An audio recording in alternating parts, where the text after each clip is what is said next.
What's up, y'all? It's the Riddle Boys back at it again.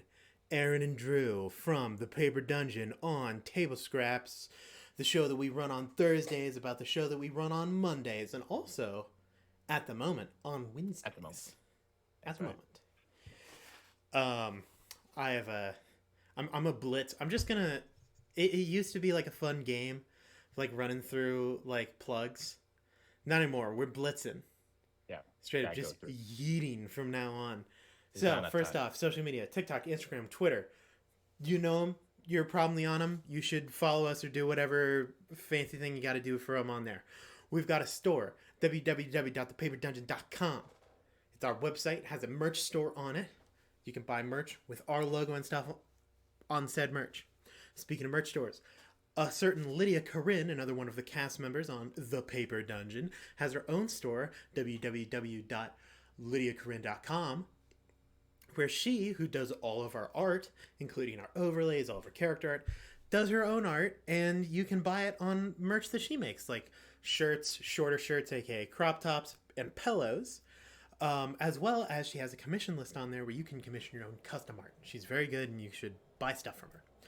If you want to support us in other ways other than just like buying merch, we have a lot of ways to do that. We have Streamlabs donations, we have Ko-Fi, we have Patreon. Speaking of Patreon, we got some fun stuff up on there recently. Got a special little duo shot ran by a certain myself and Grant, who played in it, ran by DJ. It was an absolute blast. And currently the only people who have seen it are members of the Patreon. Come December, we will release it just for our subscribers over on our Discord, which is our next plug. If you are not on our Discord, you are blowing it. Mm-hmm. I don't know how else to tell you. You're messing up. Yep. We've got a spot for recipes, a spot for memes, a spot for cool fan art, a spot where people just say good morning every day, and it's really nice. Yeah, it's a really nice, friendly community where you can talk, hang out. It's great over there. So, the only other thing that I have left to plug, because I need to plug it good and do my job, I worked with a group of people to do a fun little charity thing over on DM's Guild called the Mist Manuscripts. It is pay what you want. The recommended is $1.50. Any proceeds from now until October 31st, Halloween, we will price match, because currently all of the proceeds from it will go towards Jasper's Game Day. So me, another guy, and I think one other person who's in the group are going to price match whatever the amount that we raise and donate that same amount to Jasper's Game Day. We are just under $100 right now, which is like, especially for DM's Guild, pretty dang solid. Because WotC takes 50% of your income. So what we recommend you do is pay that $1.50 and then just go donate, if you actually want to donate, to Jasper's Game Day. We've actually had over almost 400 downloads, which is pretty solid. Mm-hmm. Yeah, so check that out. It was super fun to do. My dark domain, that's what the Mist Manuscripts is. It covers dark domains based in the Shadowfell, very much like Von Richten's Guide to Ravenloft. My domain was based on the Shadowfell that you've seen in the main campaign, if you've been keeping track of that. So if you want a little piece of our game in your game, it's a really easy way to do so. That's it. That's our plugs. Now we can get into the fun part. That's we right. can get into the meat of Table Scraps. First off, juicy. Monday. That's right. We played Dungeons and Dragons 5th edition in a homebrew world of Nico Muras on the continent of Talira with our individual characters. It was episode 8. Episode 8. Chapter 2, book 1. Yep. That's right. Got him. Hindsight on the title crafting, honestly, I'm okay with it. Could have done it a little more efficiently, but I'm okay with it. That's where we're at right now. But yeah, episode 8. Our group has been doing it over the 8 episodes. We've had like 7 different plot starts, and then we've only followed through on like one of them, because we know where the end goals are, but we're not exactly sure how to start. How to get there. Yeah, exactly. Yeah. So That's been a journey. Uh-huh. First, we had to Yeah. rescue your actual character, Cather. Yes. Rescue. You were just kind of chilling. You're in Yeah, I mean, Sigil. I was just trapped on a plane because Catherine doesn't really have a convenient way to travel through the planes. You know, he can only Yeah. do so if somebody else opens a portal for him. Yeah, when he's got his bros around to just shove him through portals. That's right. So first we had to go get Cather back, and that was just a whole ordeal. Had to go through 7 different Took places. a whole We were like 6 episodes. we're gonna do it, and then it was like, no, you're not. Now you're fighting dragons, and we're like, oh god, why? Why? Regardless, we finally make it. We get Cather back. We get him, and we're like, man, what are we gonna do now? And everyone's like, that's a great question. um, And it's still a great question. I think currently at this exact moment we have a plan. a plan that we've all agreed upon that accomplishes Something. starting the goals for in general the whole party. So, Yeah. and that was uncovered in this last episode. First off, episode before this last one, Renaya and Cather went to church. That's right. And You should talked do to that, the you know, god every of Sunday. grandmas. Yep. Yep. I love it. Also, side note, I love it how in game Abinthy calls Ceratal the god of grandmas. Yeah, the god of grandmas. And she's very nice. She dispels a curse on Renaya that was really sucky.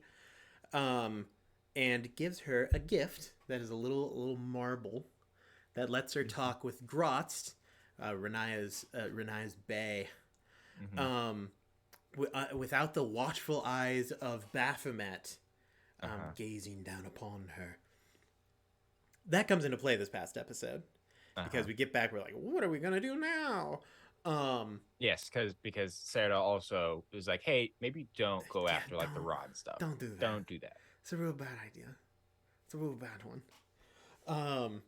And so literally before this last episode, because we had been spitballing on a lot of things, my favorite kind of trope that has been ongoing throughout this chapter so far is that my job is just come up with stuff to do in the episode when we don't know what we're doing. It's been like, okay, we're not sure exactly where the plot's going right now. We don't have any plans set up. Aaron, what are we gonna do this episode? I'm like, we could go crafting for items. We could go artifact hunting. I know. How about we just have a real long conversation? And so I'll like plan out conversations that I'm like, if I bring this up, it'll take up at least an hour. guys, don't worry. I got it. Don't worry. I got it. Don't worry. I've got it. There's 4 conversations I want to have. Each one's going to take about an hour. And then we'll be done. We'll be good. So sometimes I do feel a little guilty because I'm like, oh my God, having these in like every moment of this episode. I don't want to like hog stuff, but I'm like, yeah, we're not doing anything else anyway. Speaking of artifact hunting, DJ plants some very well concealed hints, basically by saying, you could also go hunting for artifacts. And I'm like, oh, okay. Because I want to craft. I want to craft. And everyone's like, no, I don't want to craft. I don't want you crafting. I don't want anything from Abinthy. And then the moment I bring up, like, hey, there's a special dagger that I didn't make, everyone's like, oh, yeah, absolutely. I want it. God, I hate you people. But yeah, DJ sends me a secret little message about the Dagger of First Death. The dagger that Asmodeus. Do you say Asmodeus or Asmodeus? I say Asmodeus. Because I say Asmodeus, which is definitely incorrect. I just think it rolls. I mean, tomato. Yeah, right. I played a character once that was part of Sudomsa Incorporated, which it's just Asmodeus backwards. Yes. Sudomsa Incorporated. But yeah, so in our world, in DJ's world of Nico Muris, in a very Cain and Abel type way, Asmodeus committed the first murder. He stabbed Orgal. No, Yes, it is Orgal. Orgal sounds evil. I don't mean to be that guy, but that name, it sounds evil. Orgal. Yeah, I mean, I could see it. I mean, he's not exactly a nice guy. He's just the dude He's who's the just neutral. he's the guy who ferries souls to the afterlife. He's you like, know? he's basically just a taxi driver. Yeah, he's just a Where taxi it's like, driver. you're not That's a criminal, but I'm not inviting you to my wedding.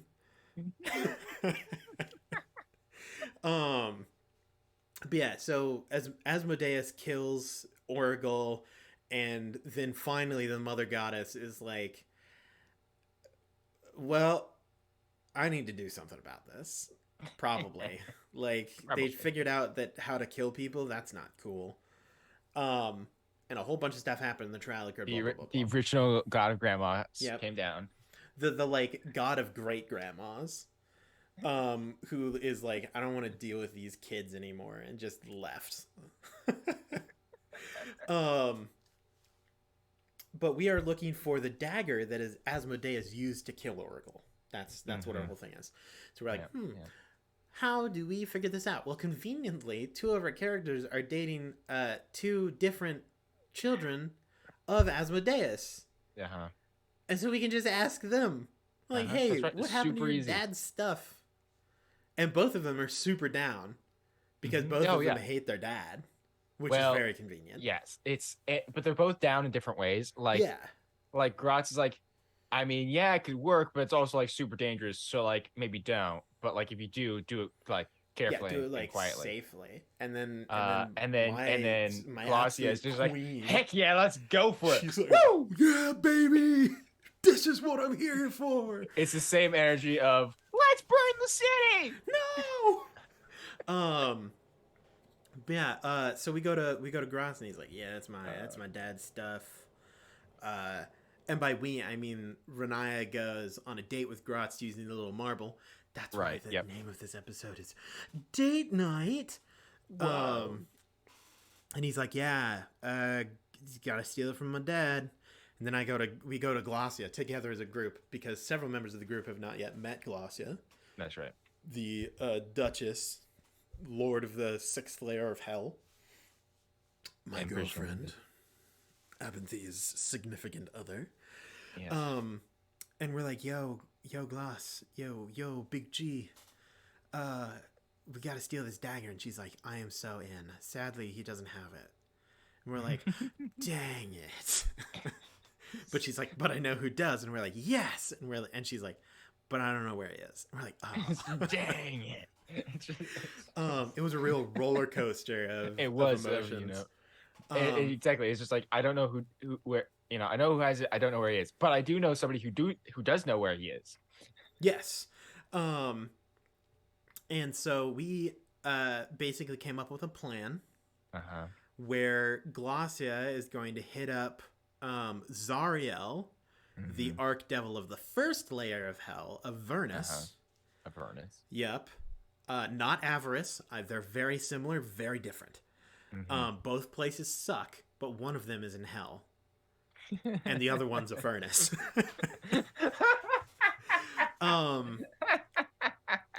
But yeah, hit up Zariel, be like, hey, Zariel, hey, we got the Halak here, who's like, hey, I'm going to end the blood war in your favor. And so she's going to show up, and we're going to be like, all right, here's the plan. You don't have to do anything. Just tell us where this dude is.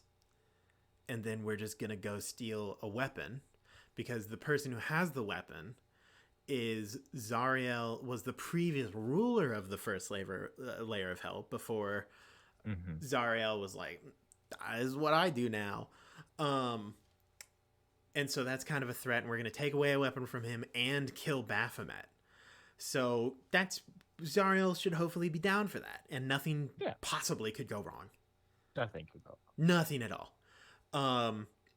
And so now we have a game plan. We have a hearts and minds are set on what we're going to do.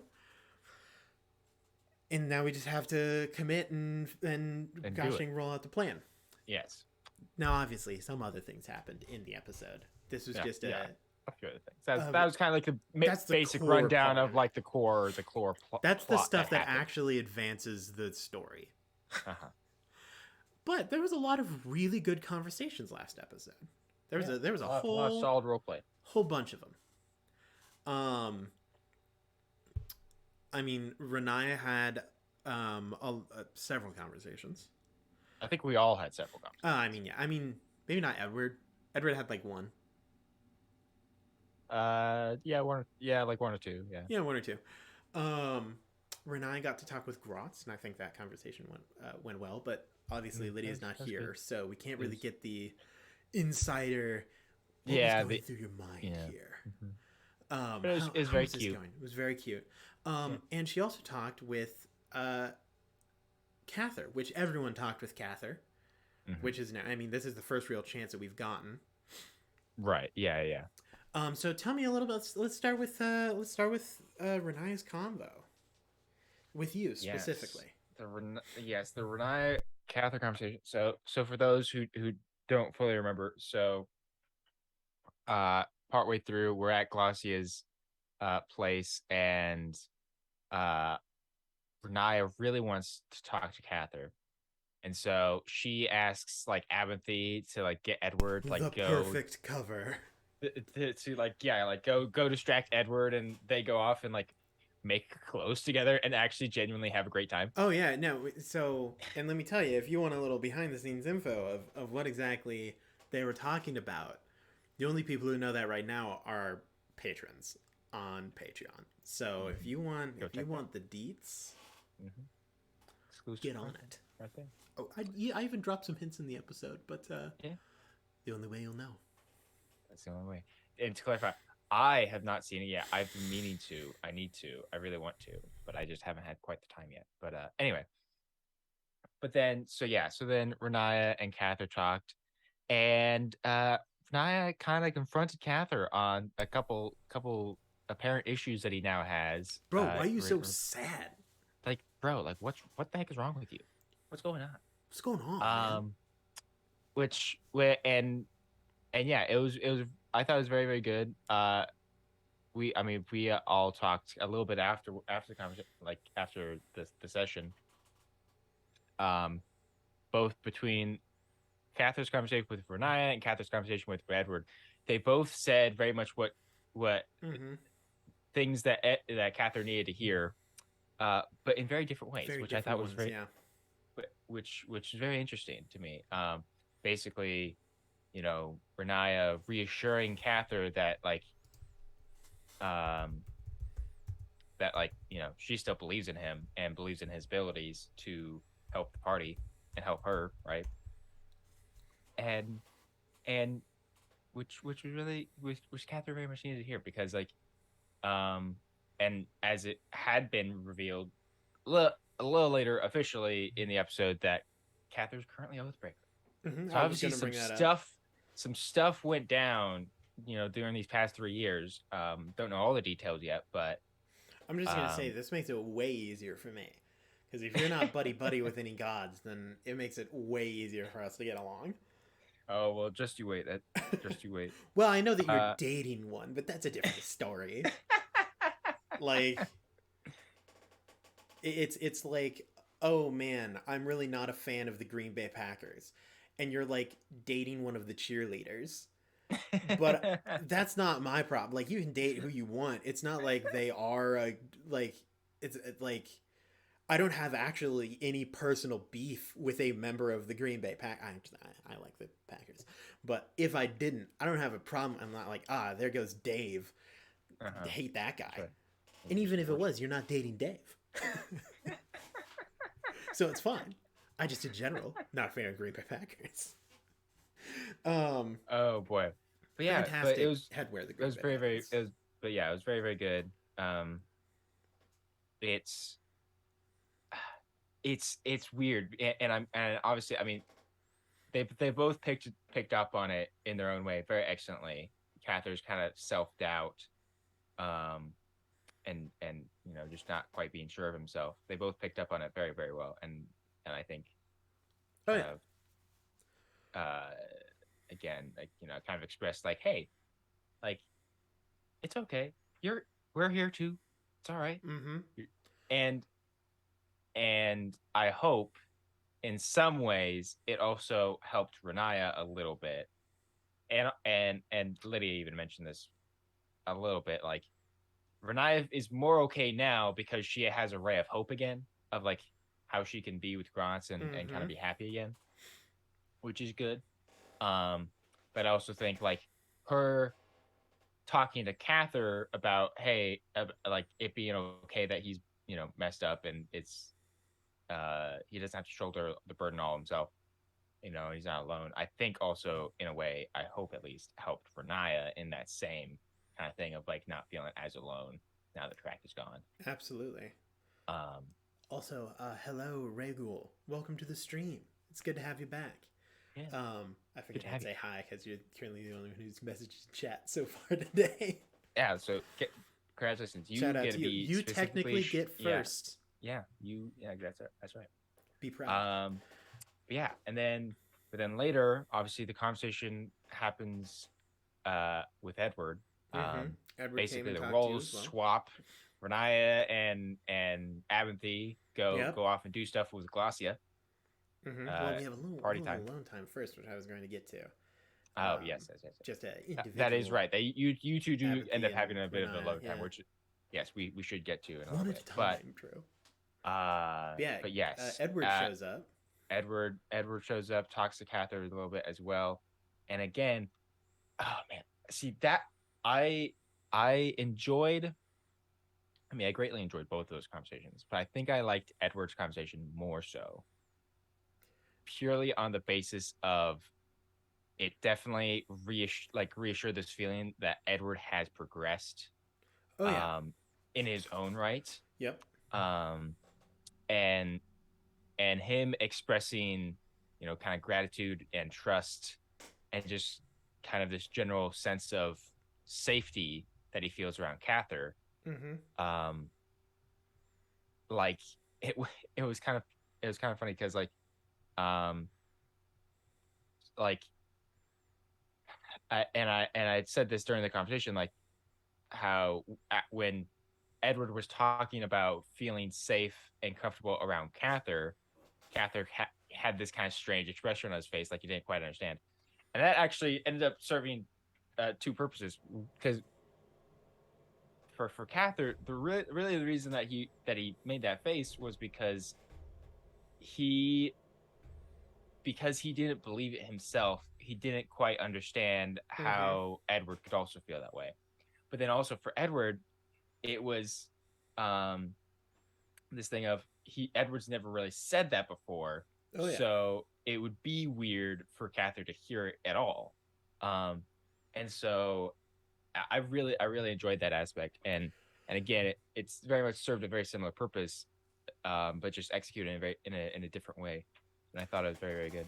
Yeah, I liked. I think my favorite part about this conversation, um, or Edward's conversation with you, was the analogy of the oak tree because it was very. Um, Mm-hmm. well, it really took the pressure off of you in a terms of like even Renaya's conversation had some elements that were like you can do this now, like this is like who you are, and like you can step into that and you can have those like your capability of leadership, and those things are things that not only you can do but also like we need.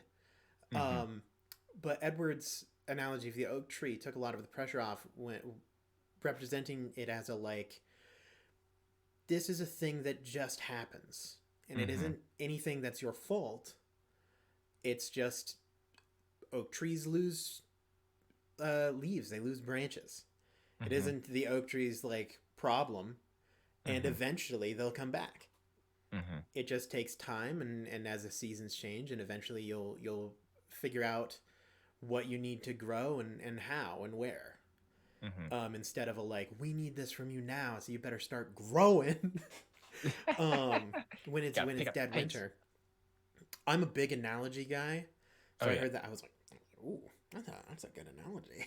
Yeah, yeah, Um, and I mean, and you, I'm grateful that you that you did bring that up, because it's very, very true. And it definitely, I just, again, like, it is another thing at that conversation that I really, really did enjoy, because like it, like when he did say it, Cather like was like, okay, no, that's he's totally, like, that's totally Mm-hmm. accurate. Like, I don't,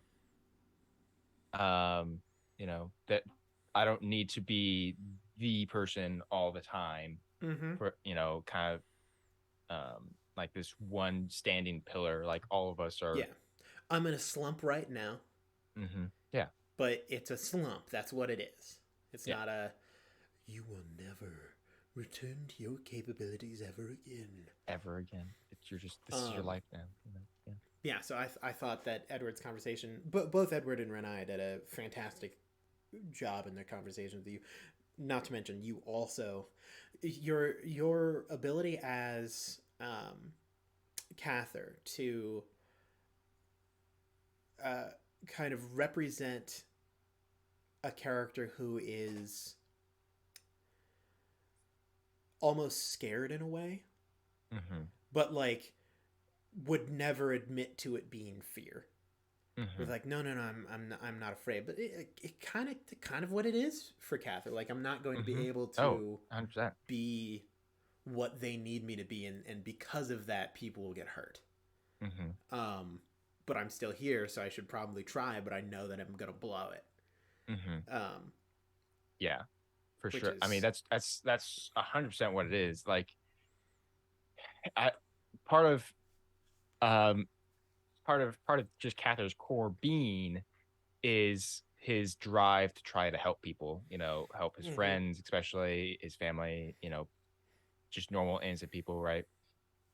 It's kind of his drive in a sense of moral redemption for himself that he's never quite going to fully achieve, just because he constantly, he's the type to constantly like shoulder the burden of anything that goes wrong.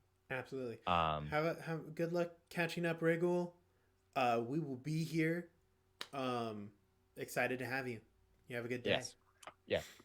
Um, and so yeah, but it definitely, it 100% is this totally this thing of fear, and that has kind of crept in for Cather because of just the fact that, like, at this point, for and well, not all of it, some of it is just the outside world creeping in. The reality is that this is what has happened, is in regards to like the original party, we've lost 50% of the Mm-hmm. party, like of the original party. That's a lot. That's a lot. Yeah, You know, 50% um, rounds up. most because in most D&D campaigns, at least that I know of, sure, you have, I'm um, so good at pronouncing people's names. So it is Rhaegal. I questioned whether or not it was Rhaegal, but I was pretty sure it was Ray. there you Um, go, Aaron, I'm just saying the that's name me like master. 3 for 4 of concerning usernames that I've gotten right on the first try. Like let's not like let's not Yep. uh Rhaegal, and then there was like one other that I nailed, and then there was one that I totally blew, but I nailed it on the three of the four. Yeah. Just saying, pretty sick. I mean, you are one of the Riddle Boys. Well, and So, it's true, and I have a very hard to pronounce last name in terms of phonetical spelling, oh so yes, I'm pretty Celebrad. used to Schlebord. Uh, I'm pretty used to working my way through. Plus, I read a lot of books, and a lot of them are fantasy books, and the words in those are way more They confusing got than some whatever's some going on crazy names in Twitch. there. That's right. 100%. Um, but yeah, I'm excited to see where Cather goes in Yes. in the future Yes. of this campaign when it comes to I that. Yeah, and there's I pretty well, unless certain things happen that really would change what he does. I'm already fairly confident as to like what I want his arc, his the rest of his story to kind of be. Um, and that's kind of been teased a little bit. Mm-hmm. But there's lots of stuff. Well, yeah, There's lots of stuff that needs to happen. I was gonna say. So Um, you mentioned earlier that you are now Conqueror Paladin. Oathbreaker. Just Oathbreaker. Oathbreaker. Sorry, I got confused. I was going to ask. That's why Conqueror popped up. Oh yeah, have fun on episode 42. You're making it. You're almost there. Almost Uh, over halfway. do you have any? If you had to choose, what would be your like dream of an oath to get back into after Oathbreaker? Ooh. Like, are you really wanting to go back into Fate? Are you want to go into Conqueror? Do you want to go Oath of the Ancients or something? Like, what are we looking at? So there's a few different options. Really, it really does depend on some of the story elements. Mm-hmm. I think, and I've talked to DJ about this.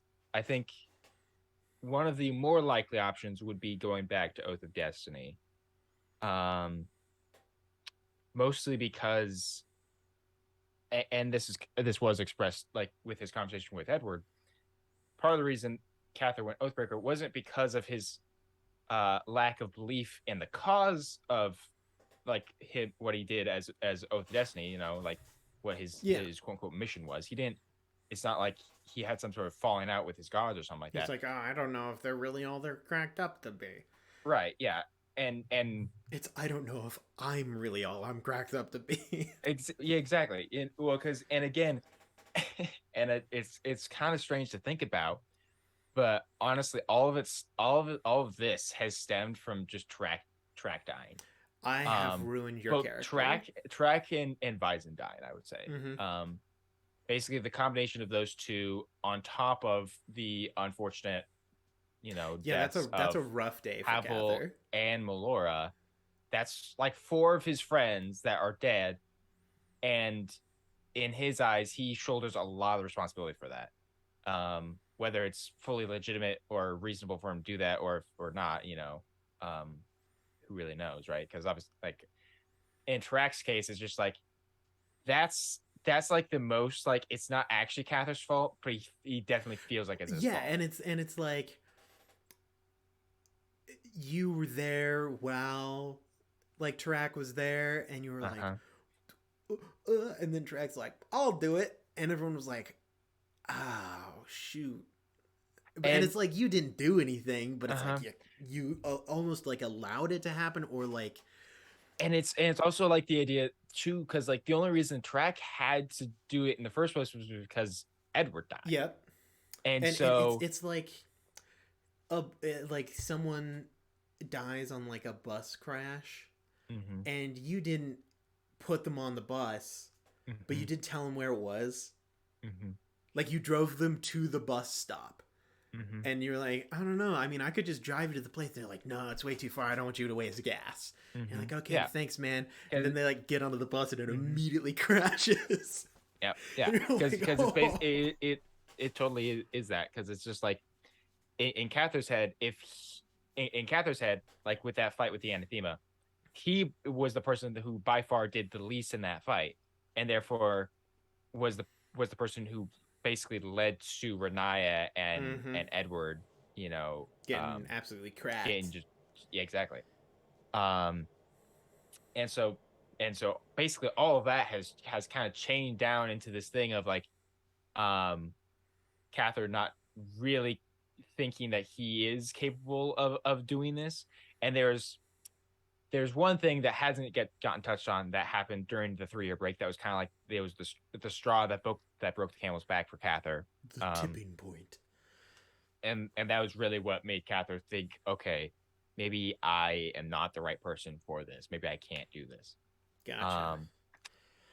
And so part of the reason that this has all happened is one Track's death, but also just because like Cather's been alone for 3 years, and like he had a pretty limited support system at that time. And so I think given the idea of being back at the party, kind of reestablishing who, his confidence and his ability, and recognizing, okay, like I am capable, and I don't necessarily have to be the only person. I am that guy. I am that. You know what? I can do this. Wait just a minute. I don't suck. Hold on there. And so, and given the escalation of just world threat of everything Oh yeah, between the Archfey, the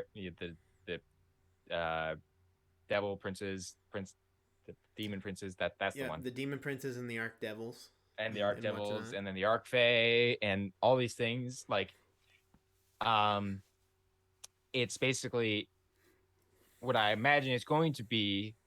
Is kind of going to be this kind of slow build in Catherine's mind of, okay, this is why in the first place I was selected to be a an Oath of Destiny Yeah, paladin. Like, this is why they wanted me to be their champion. It was this event. This is the event that they want me for. That they need a champion for. And um, so unless Cather gets replaced, which I can't say will or will not happen because I'm not the DM. I hope that you have to fight.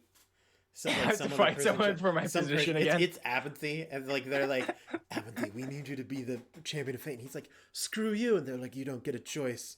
And then he's just standing there, and Catherine's like, See, so I come to be the champion of fate again, and Apathy's like, I don't.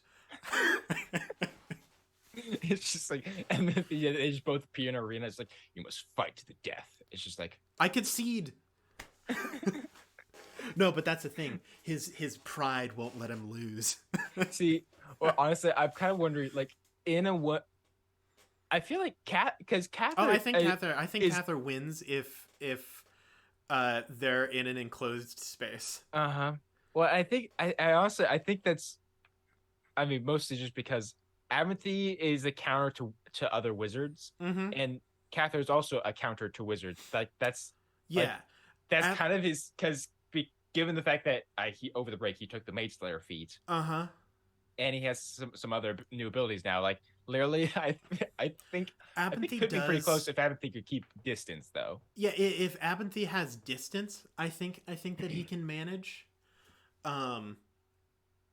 He's intended for a very like mid-range fill kind of role in a team where it's like, if we've got a lot of mages, I can be up close and personal.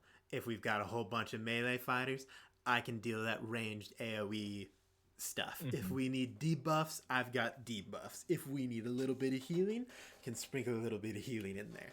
But he isn't like a true wizard of the like, I shall stand 600 feet away and call down fire and lightning from the sky to ravish the land. But like, he's not that. But he also isn't like Blade Singer like wizard, where he's like, I'm just a better fighter. Yeah. He's kind of in that mid era. So I think that if it's like an arena fight, no, it's not a good. He doesn't even have fly, because I was like, I don't want to be that guy. Like, that's really annoying to keep track of. I'm not going to take it. Apathy was really good at moving other people. He's really bad at moving himself. The movement for himself is the haste spell. That's what we have. He doesn't. That's all he has. He doesn't really do a lot of teleportation. He can teleport other people. He's got like vortex warp, arcane gate.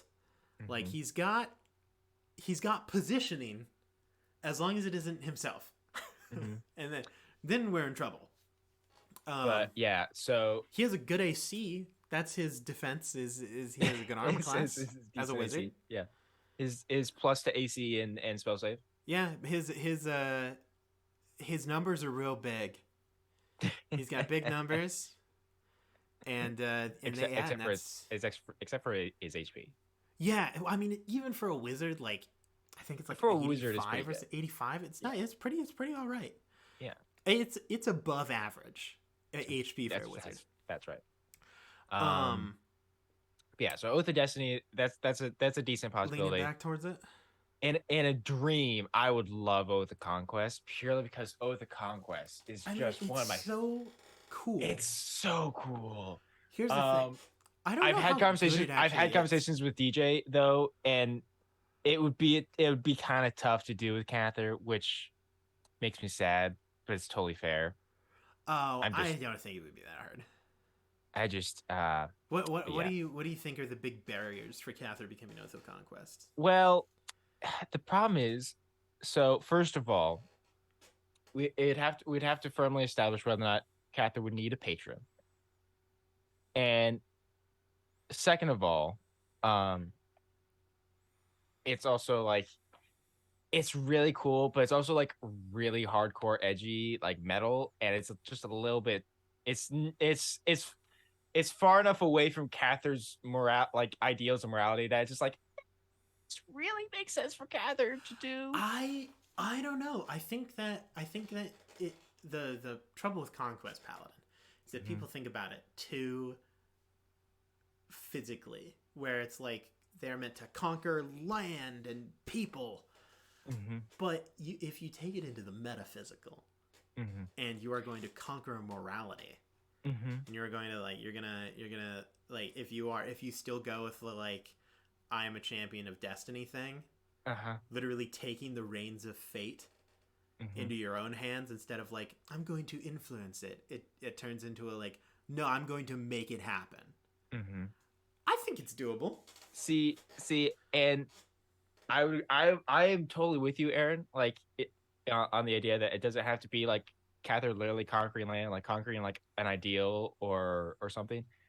When I had that conversation with DJ, he was less into that. Oh, DJ can just screw off.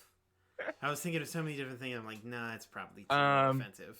a different option though could be actually Oath of the Watchers. no, dude, Oath of It fits Watchers. the campaign though. It does fit the campaign, but it makes me so sad because it's so like not what I I don't know. I think it's hoped pretty it would cool. be. Hold on. Um, I gotta get my book. By the way, I got a new bookshelf.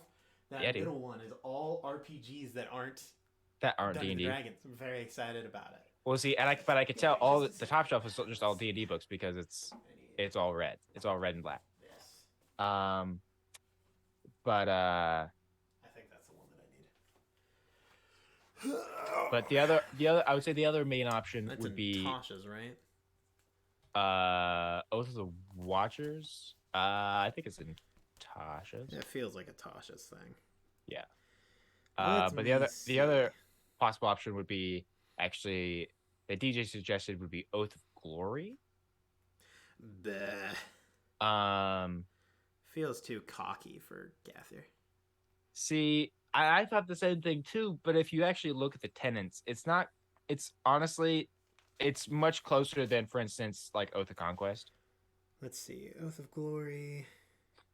By glorious deeds, not words. Face hardship with courage. Encourage your allies to face them with you. Hone the body like raw stone. Your body must be worked so its potential can be realized. You must marshal the discipline to overcome fallings within yourself that threaten to dim the glory of you and your friends. Yeah. See, I think it's a really good one. I just don't like it for Cather as much. I like Yes, how I I'm would like agree. how I'm like, no, you're wrong. when it's like your character. Let's see. First off, I just want to point out, Cather would have counterspell if he took Oath of the Watchers. Counterspell is useful. I will Yeah, give you that. get it 9th level. It's pretty sick. Let's see. You give them got advantage on intelligence, wisdom, and charisma saving throws, which is fat, dude. That's really good. When was the last time you had to make an intelligence or charisma saving throw? Who cares about those? When was the last time you had to make a wisdom save? All All the the time. saves, every one except for the ones that are dex. Except it's either except dex or wisdom. I'm already really. The thing is, I'm already really good at wisdom. I'm not. Well, actually, I am. Edward's not. Neither is Renaya. That's 50%. I mean, okay, but see, most of the time, wisdom saving throws are for charms, and all three of us are elves. Oh no, there's plenty of saves out there that aren't for charms. There's fear. I'm immune to fear. Yeah, stop making it all about you. It's All my right, class. dragon fears, bro. If we're fighting dragons, also if we're going up against extraplanar creatures, also hello Rudolph. we're talking about Oath of the Watchers. I think it's better than people give credit for. Also, It's side very note, niche though. I'm pretty sure my fears my okay. Let's see. So, you and friendly creatures within 10 feet of you can't be frightened. Yeah. I'm a wizard, bro. I hope I'm not within 10 feet of you. I'm just saying. Hey, Most hey. time. Exactly. So here's the stuff. Also, that's just the first part of your channel divinity. If you were to guess, what are the things that we're going to be fighting in the next like the rest of this campaign, what would you say? Well, within the next couple of episodes, some devils. Okay, yeah, no, I'm saying whole campaign. List them off. I could do it for you if you wanted. Are devils, demons, and fae. Fae, fiends, celestials. And you know what you can do? Mm-hmm. You can turn aberrations, celestials, elementals, faes, and fiends within 30 feet of you. I don't know, maybe everything that we fight. What do you want, Grant? Hey, sorry to interrupt. Just wanted to say hi. Hello, Grant's here. I'm gonna go get some canes. Do you want some food? I could go for just a large fruit punch if you would be willing. Okay. Can I show off some shoes I bought real quick? Yeah. They're really weird. They're like boot sneakers. With a faux fur inside. Yeah. That would roast my feet alive. But they're really warm and it's like cold out. That's problematic, dude. Okay, well, I'll see you later then. Large punch. I got you. Yeah. Bye, Grant. Drew says bye. Hi, Drew. Bye, guys. Bye. That's Grant. He's a player on the Paper Dungeon. He plays Edward. I'm not sure if you know. See, so Aaron, what are the tenants for Oath of the Watcher? I'm getting there. The threats you face are cunning, powerful, and subversive. Be ever alert for their corruption. Vigilance. Yeah. Loyalty. Never accept gifts or favors from fiends or those who truck with them. Stay true to your order, your comrades, and your duty. We literally have a demon prince in our party. And somebody who's dating also, fiends is very subversive. Because I assume that the tenant is not specifically referring to fiends as the race. Because they deal with literally everything also other than fiends. I think fiends basically just means evil creatures. So, still fiends. Yeah, fiends are included, yes. But you gotta dabble, alright? Discipline.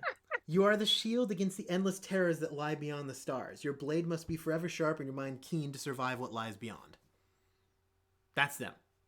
Yeah. Also, you don't like the fact that we are with demons and you are incredibly, gosh dang, cautious around them. And the only reason that you're chill with grots is because you literally had a god mention, like, yo, good job making grots not evil, Renaya. Good work on that one. I'm just saying it fits. All right. 7th level. When you and any creatures of your choice within 10 feet of you roll initiative, you all gain a bonus to your initiative equal to your proficiency bonus within 10 feet of you. I want you to know, if you were Oath of the Watchers, so that means that Abinthy could have a plus 20 to initiative. Yes. I want to pull this math up real quick here. I'm just saying. I'm noticing a lot of things about. This is how this would help my character, not like you saying this is how this would help Abinthy, not how it would help Cather. Okay. I just really want to double check here. Now, granted, that being said, what it is better. It's +5 or +6. It's +5 right now. It's a +5. That would bring Abinthy's initiative up to +18. That's pretty solid. And and Aaron, I do admit, Oath, you do make it sound better than what I thought it was. No. We're not even done. You still got like 15 I know, 20. but I'm putting it out there because I was digging at you a little bit earlier. So this is a thing that I really like about certain classes do this really well. Other classes don't. A good class should synergize with itself. Right. That's Okay. a good thing to be able to do. 15th level. You've learned how to chastise anyone who dares wield beguilements against you and your wards. When you or a creature you can see within 30 feet of you succeeds on an intelligence, wisdom, or charisma saving throw, you can use your reaction to deal 2d8 plus your charisma modifier force damage to the creature that forced that saving throw. So you can then give your entire party advantage on all of those saves, and then whenever they succeed, just be like, 2d8. 2d8 plus charisma, and just yeet damage for free. And we're going to be going up against more things that will force us to make intelligence, wisdom, and charisma saving throws. Now, that is pretty decent ability. However, it's not as attractive just because I already have too many reactions. Yes, that is. So I'm never going to use that ability just because it uses a reaction. If you aren't within the range of anyone and no one's going to attack you, you just get a free chance. You're like, oh. You get a salt base of damage on there, because it's going to be real awkward when a wizard from a distance casts banishment on like someone, and they're going to be like, oh Jesus, if only I had advantage on this save. And then the best part is the creature that you're dealing the damage to, you don't even need to see them. Literally, an invisible wizard could be like, you suck. And then the person succeeds on the save, and you're like, did you just succeed on a save against being banished? And they're like, yes, I did. And then you're like, screw that guy. And it travels back through the magical pathway and shocks him. He's like, Jesus. It's awesome. It's pretty all right. It's a pretty good ability. And finally, Capstone. 20th level. As a bonus action, you can manifest a spark of divine power in defense of the mortal realms. True sight with a range of 120 feet. Pretty sick. Advantage on attack rolls against aberrations, celestials, elementals, fae, and fiends. Everything that we have ever fought. Except for dragons. When you hit a creature with an attack roll and deal damage to it, you can force it to make a charisma save against your spell save DC. On a failed save, the creature is automatically banished to its native plane of existence if it's currently not there. On a successful save, it can't be banished by this creature for 24 hours. Also, you can do it multiple times per long rest with 5th level spell slots. So once it runs out, you can use 5th level spell slot to bring it back again. Straight up, you can wade into the battlefield. You can literally, that's like, oh, we ended the blood war. Now the devils are invading. And you can just go, blomp, blomp, blomp, and just start yeeting them back to hell. This isn't a limited, it's any time you hit any creature that is not from this plane of existence. And you have advantage on it. Okay. Aaron, I will admit, it is actually a decent, really good option. See, the thing is, it's very niche. Because like, it is very niche. However, it just so happens to fit perfectly with our. It's right in now. This campaign, it fits perfect. Like if you were, like if this was, like if we were in Critical Role, like season 1, it's like, congratulations, you're fighting a bunch of dragons in Vecna. Yep. It's like, well, this is unfortunate. It doesn't help me really at all. But we are fighting against Archfey, Archdevils, and Celestials, and Demon Lords. So we could just start. You can just pimp slap them back to their gosh dang plane of existence. Womp womp, done. It's pretty cool. I like it. I'm a big fan. It's a class that I love, but I would almost never play because, like, when are you ever going to have the chance to do that? I also need to change the title to something. To hell and back again. Done.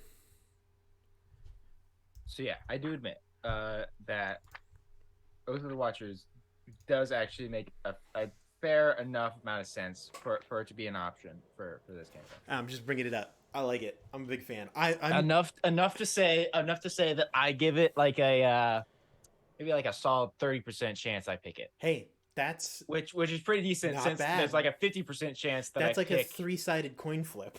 Uh-huh. The because the thing is, right, originally I wasn't gonna go back to Oath of Destiny when we were just on break talking about, and we're just talking about the 3-year like time skip and stuff like that. But the more I thought of it, I'm like, it would make sense that Cather could go back to it. Plus, Drew was thinking to himself, it would be really lame if I made an entire paladin subclass for And this then campaign didn't go back to it. and then didn't end with it. Yeah, because that would be because the pretty thing rough. is, like, I'm never gonna play Oath of Destiny pretty much ever again in this kind of setting. Yep. And That because I can agree with absolutely. because it's just like, even if, because I had this conversation with DJ, it's like, well, you can always play like a 20th level paladin and like one shot. It's like, yeah, but like, one, it's not gonna be the same, and two, like, I it's just like, it, for the sake of the campaign and the overarching story, right? Like, Yep. it'd be really not. I think it's much better to That I can agree with. I feel you on that one.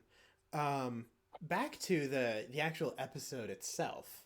Oh my goodness, do we have the same bookcase? No, we don't. It's different.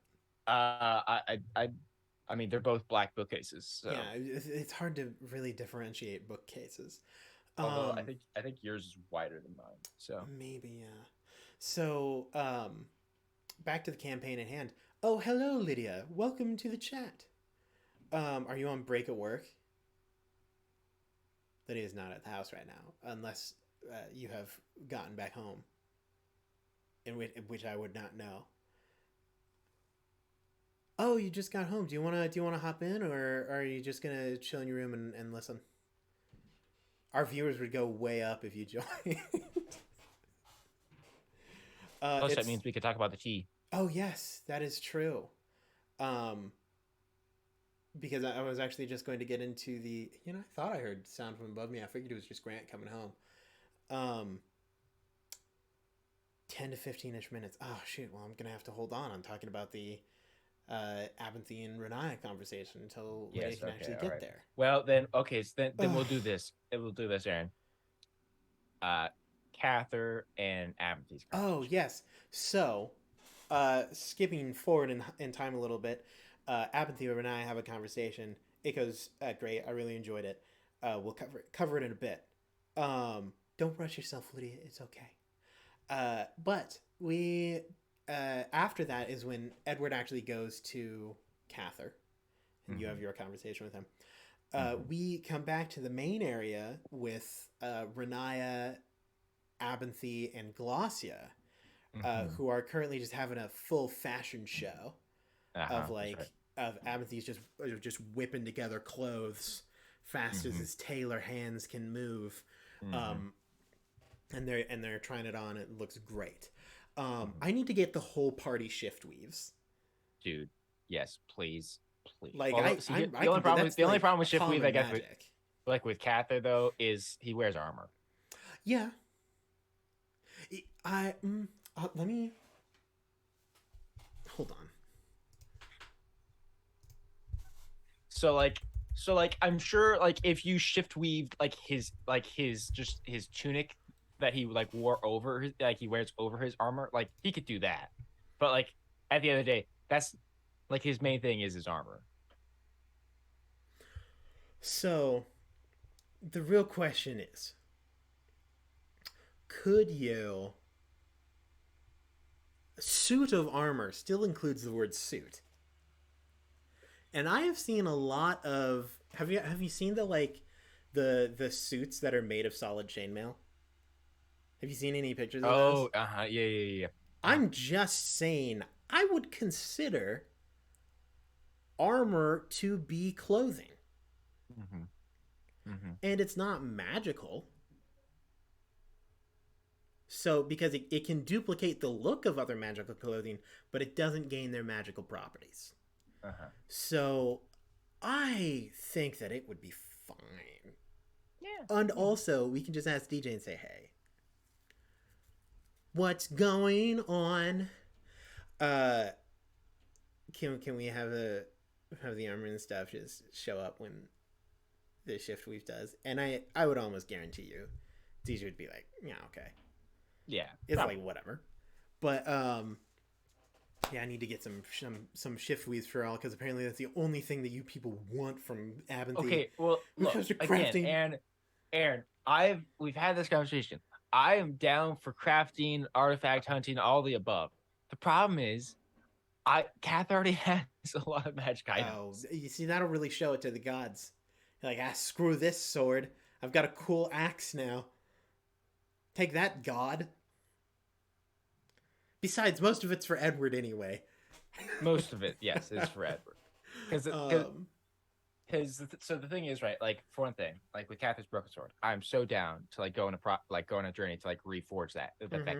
That is part of his arc in regards to like retaking an oath and stuff like that.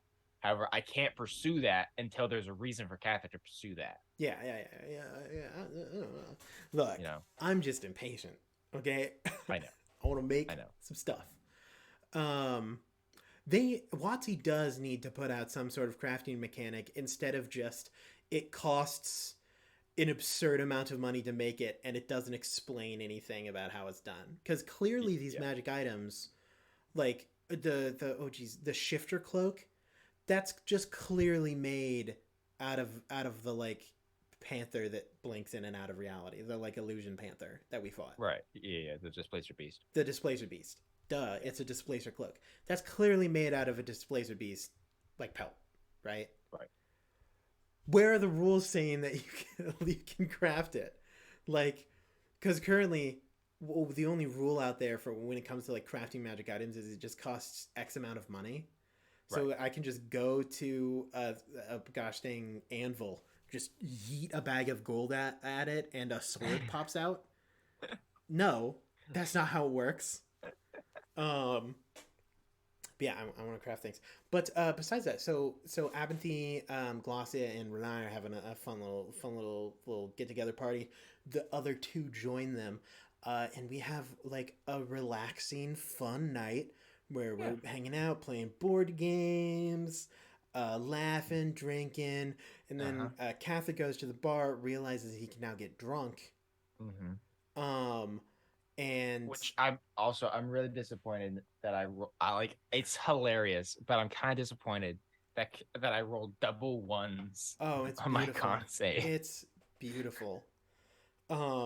And so because Abinthy, when you look at it, it makes no sense whatsoever that Cather would quote unquote be a lightweight given how big he is. Oh, I like to think so because it's you're an Oathbreaker right now. I like to think that since a lot of your magic and your abilities have to deal with the undead, it literally is sapping your vitality. Maybe, yeah. So that's what my headcanon is, where it's like I've broken an oath with my gods, and it takes a toll on my physical body, and now my stomach is weak. Now I just constantly have a tummy ache. It's happened. Here you go. Hey, One large hey, Grant. punch. Oh, well, I guess Grant can't hear me. What's he saying to me? He said, "Hey, Grant." Oh, hey, Ruby. Can you stop by and bring me some cans? Yeah, can you stop by and bring him some cans? That's like a 20-some hour drive, right? Something like that. 15 maybe. If you want some tomorrow, I might be able to make that happen. Also, Okay, hi, hey Rudolph, how you doing tonight? Lydia, it's good to see you in chat. Hey everybody, so good to see you here tonight. Good, nice job. Hold on. Hold on. Yeah. Okay. Just give me a second. Do. Gotta. Oh, is Lydia joining? Yeah. Oh, very cool. Uh-huh.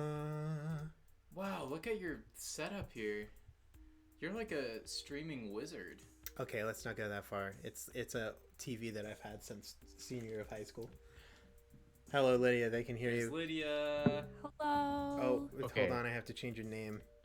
Oh God, what is going on here? She can be Lydia, DJ for today.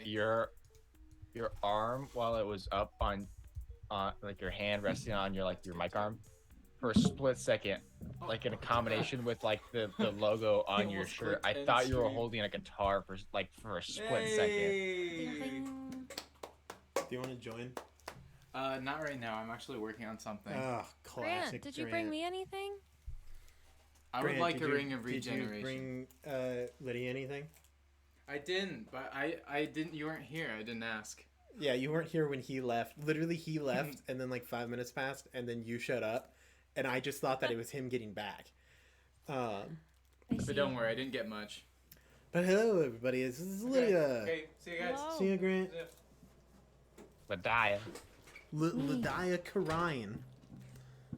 Karayan. That's new. But anyway, so Lydia, we're talking about the episode from Monday Yeah. night, obviously. We talked about Cather and all of his conversations with all the lovely peoples and how they were fantastic conversations. We also talked about what Cather might do when he retakes his oath.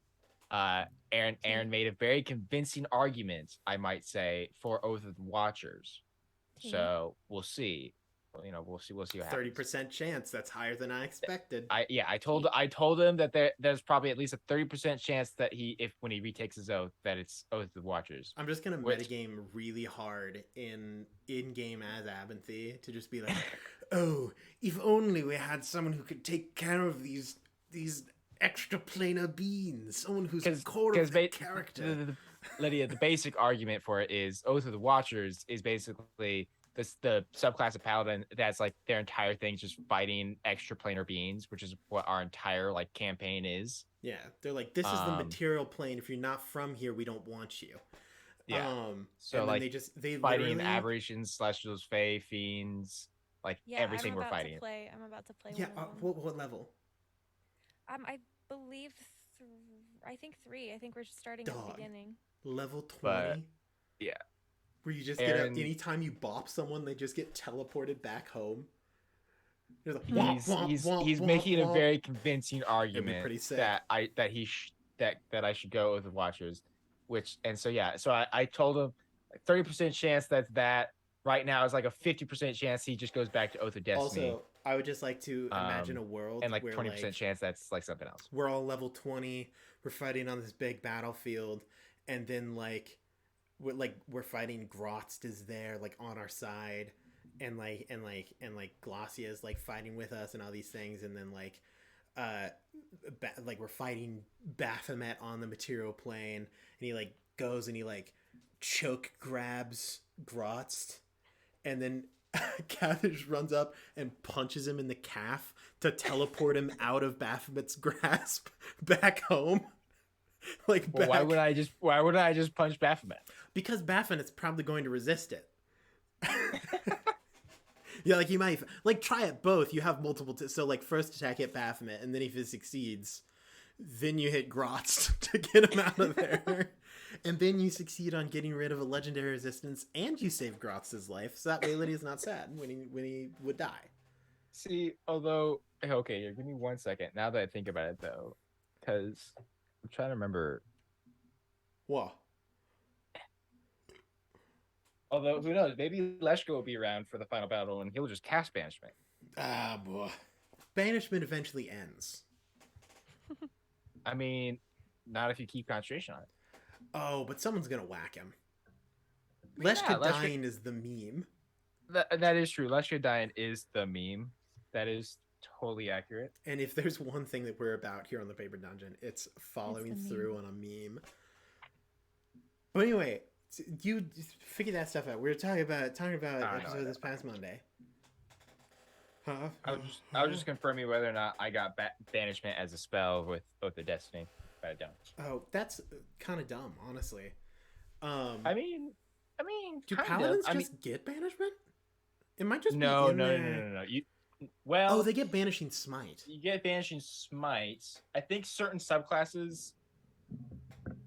I don't know. It might just be on their spell. I think list. certain subclasses also gain access to banishment, but it's not like they're That's kind of auto, dumb. like they're auto.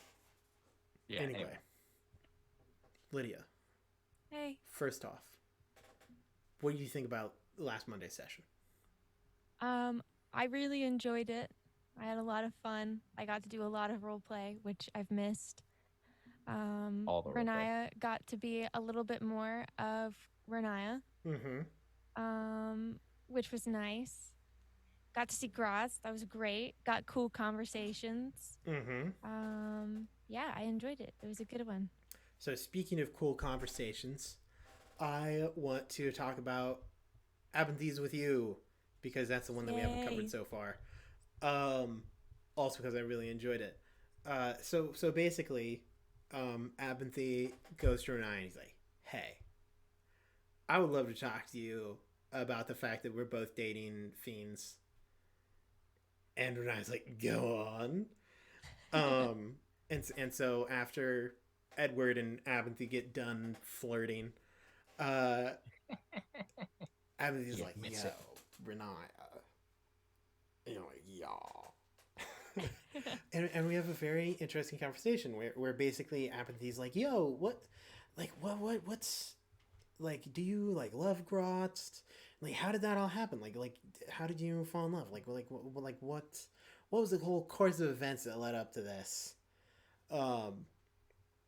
And like one of the biggest questions that he asked was, first off, can you die like of like at least of old age is kind of what he's getting at. Like, will there just be a day that you just don't wake up? And second of off, like, how do you deal with that? With the idea that, like, Grotz doesn't have that concern.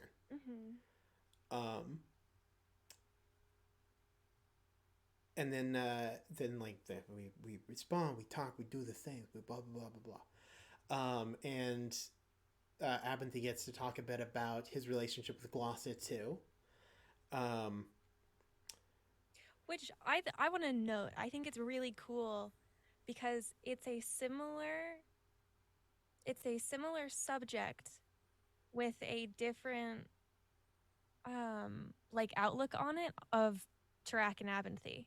Mm-hmm. Where, because with Tarak, he's an orc, so he doesn't have as long of a lifespan as like the elves and things like that in the party. And Tarak never really had a problem with that. Oh yeah. Kind of just accepted it. And so Like, then that's the way that it is. seeing Abenthy in a similar situation, but having a different different take on it. Abenthy's aiming for immortality. That's He's not sure pretty how great. he's gonna do it. That's pretty fun. I That's a cool actually difference. have a couple of plans in place that no one can stop me, and they require no DM assistance. Got a couple of ideas, but yeah, Abenthy. I loved. I mean, first of all, the entire conversation was very good. I was really excited to get to talk about Abenthy's relationship with Glossia, because one of the biggest concerns, first off, the entire reason that he even had this relationship was literally because of this one conversation. Like, I was like, I am a new character entering into a group of people who have played together for 2 years, and their characters have known each other for like 4 and have been through thick and thin, and I need to somehow introduce this character as someone who has any reason to be here and has things to talk about with the other people. So like with Edward, it was obviously the like construction and like creation of Gambit's Keep and the like peace talks with the orcs and stuff like that, and talking about Tarak and all that good jam. With Cather, well, we haven't really exactly seen the stuff that I've hinted to a couple of things. Yes, it has not come up in a full conversation yet. They both seem to still be feeling each other out, testing out the waters, as it were. But then with Renaya, it was also, I needed a way for Abenthy to not have to be like, "Oh my God, is that a literal god? What a devil, a demon! What is that? Grotz, the Prince of Pleasure?" Like, because that's lame. Like that would be really boring for the entire for like all of the viewers to be like, yeah, we get it, we know that was like realization at like halfway through year one. Um, and so in order to talk with Renee, I was like, DJ, I wanna date a fiend. And he was like, go on. And I was like, I want to date a Lord of the Nine Hells. He was like, go on. And yeah, so officially, that plan has come to fruition. Nice. Well Um, done. but yeah, and one of the scariest parts about it is I wanted to make sure that the relationship between Abinthy and Glossia was not, oh, look at Abinthy, this like playboy, like freak who's dating this really hot demon lady, and it's like super like sex. Like I wanted it to be a lot more like that is the vibe that they put off, but there's like a much deeper like relationship between them that they can't really show to other people.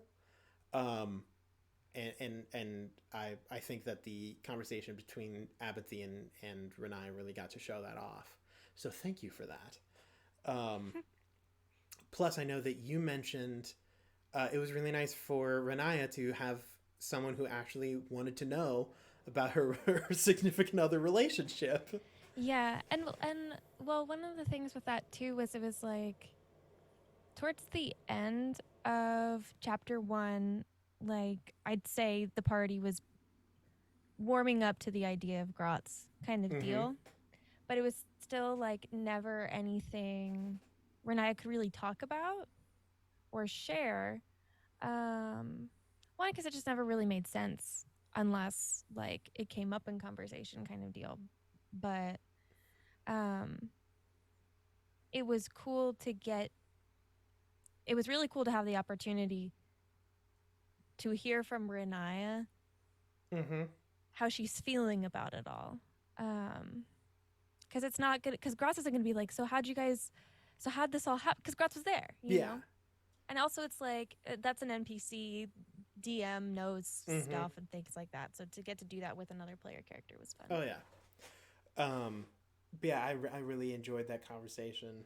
I mentioned after the stream, one of my favorite things about playing Abinthy is the flip-flop, where, like, it'll go from, ooh, Edward, let's craft clothes, and ooh, let's sneak around and talk about, ooh, the mice problem, and then it immediately goes into, like, I'm a terrible, terrible human being. You're very good at the flip-flop. Deserving of love is very good at the flip-flop, because Tarak was the same way. I've ever imagined. And I love doing that.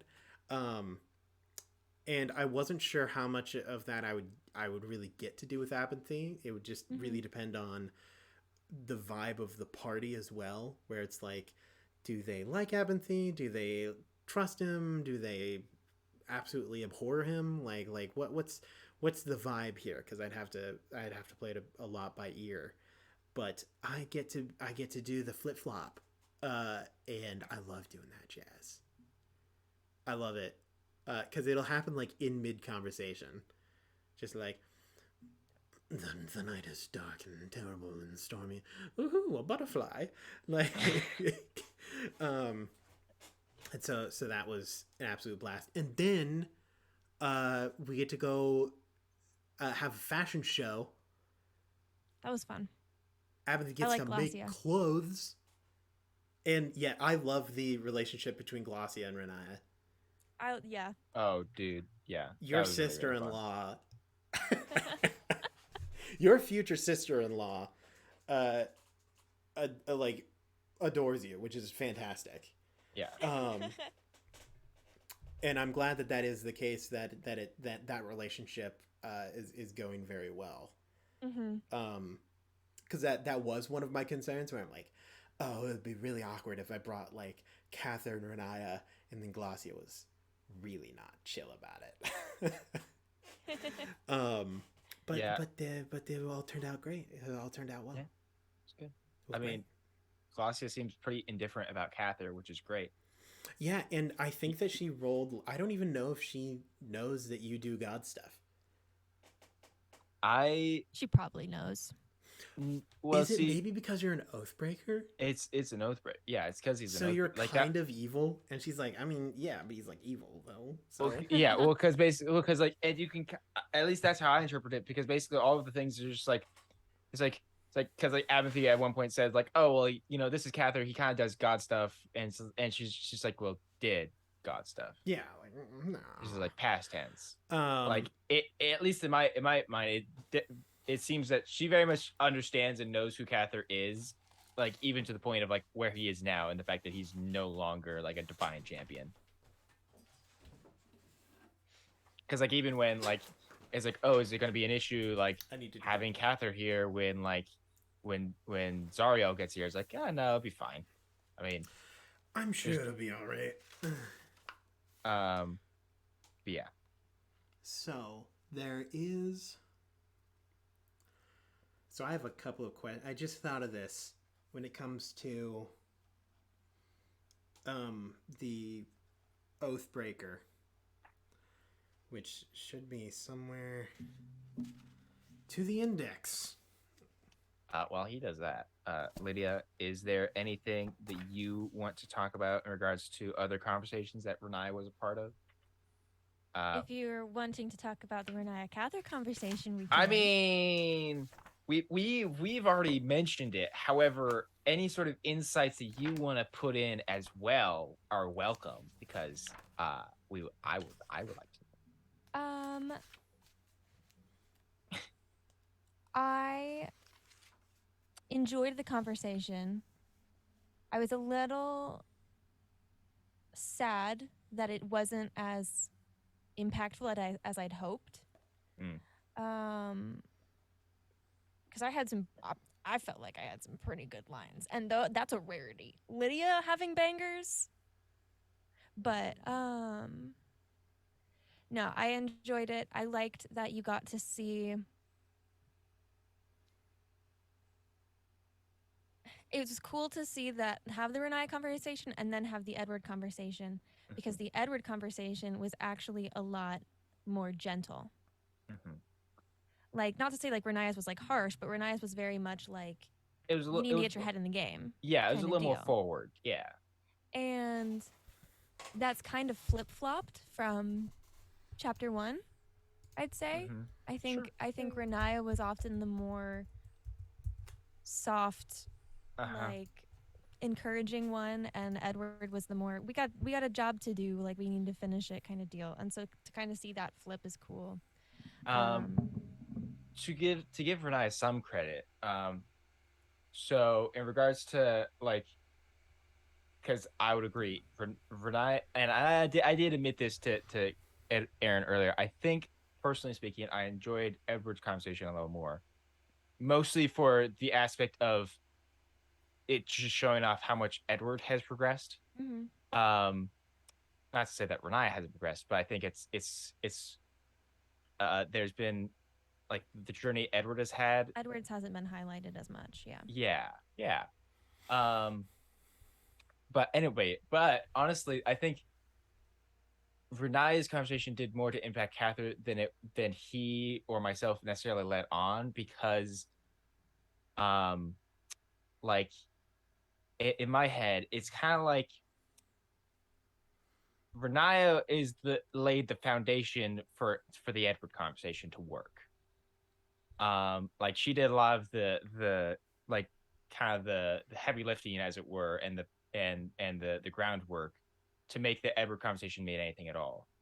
At least that's how I view it. And so like Renaya's the conversation that Kath had with Renaya like was prepping Cather to actually like get out of his own head and like realize like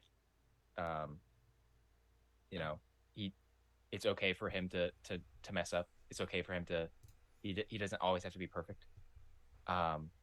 And he was resisting kind of to himself, like kind of resisting giving some sort of grand emotion, because like he's been holding on to it for so long now. That's almost like it's kind of like when people are depressed and like they know that they need to get better, but they don't really want to because like Mm-hmm. it's become so much of part of them that's like, okay, this is all I have left as part of an identity, even if it's a toxic part of thing to identify be my identity. So Renaya's like, hey, that's stupid and you're dumb. And then Edward's like, hey, by the way, you used to be really great, and I think you're still great. It's like, you know what? Maybe I am great. Maybe I am kind Yeah. of decent. Hello. Well, Maybe I don't suck. one of the cool things too, I think that it got to highlight with Renaya very subtly was Renaya doesn't really have room anymore for like pity. Mhm. Yeah. She doesn't have room to be sympathetic, and she doesn't have room to like really be sad. A lot of her world over the 3-year gap was you're in this situation, you need to do something about it. Like sitting and being sad about it isn't going to get her out of it. She's had to like, because she literally had, so insight. She had that second year was just her imprisoned and being turned into a fiend. Oof. And so that was her year of just like, That's really rough. I can't, like I wasn't able to move. Like she wasn't able to get any progress. She wasn't able to do anything. She was just basically tortured for a year with no escape. So as soon as she got that freedom, she's like, I am never settling again. And so she doesn't have room to really like feel a lot of emotions as deeply as she used to before. Not to say that's better for her or anything, because It's obviously just where she's at right now. Yeah, but that's kind of that's one of the shifts in her mental state is she's like, I have to do something. Like I can't just accept it for how it is. I have to do something about it. I find it actually really amusing that you say that, purely because it's almost like Cather and Renaya have flip flops. From where they like from like the from chapter 1 to chapter to now, because that was very similar, not quite the same, but very similar to Cather's thought process of like he doesn't necessarily go very deep with emotions, and he's very much just, if I got a problem, I'm going to deal with that, I'm going to move on. And I was much more in tune with her feelings, so to speak, right? And kind of like this whole like mental thought process, and they somewhat flip flopped a little bit, which I think is interesting. Yeah, because they gotta bring it back to center, yeah, healthy amounts of both. I've been trying to really focus on that change with Renaya after the years, because Renaya does not feel, she's a fiend now. Like she doesn't feel the same way she did before. Like a lot of those things. One of the ways I was like talking, I think I was talking with Hans about it. I was asking Hans for advice on ways to approach this, and one of the things Hans was like, Supernatural, there's Soulless Sam. Like she was saying, going with that kind of a approach where not necessarily like you don't feel anything, but she feels a lot of the more negative. Those are the ones that she feels deeply. She doesn't really feel those positive ones as much anymore. And two, they're not really, she was never really in a place to feel them very deeply anymore. So that's another thing with it, is it's like she can still, like, she still sees it. She still recognizes it. She has that insight, but she doesn't connect with it anymore. And also, as a slight aside, I've personally speaking thought that you have probably roleplayed the best coming back into the campaign. I think your portrayal of how Renaya has changed has been the best portrayal of change, I think, from the cast. Like really, really solid. You and Edward and Grant both, I think, have done fantastic, absolutely fantastic. Well, thank you. That means a lot. Yeah, I agree. I had it easy. I could just do whatever. Yeah, I was gonna say, Aaron and I had it easy. I played Leshka for the first 6 episodes. We're like, he's just a little ball of joy and happy sunshine. I would like to state some things that we need to remember. So Renaya now currently has the like racial type fiend, correct? Fiend. Yes, she does. Okay. I was gonna bring this up Yep. first combat. So a couple of things.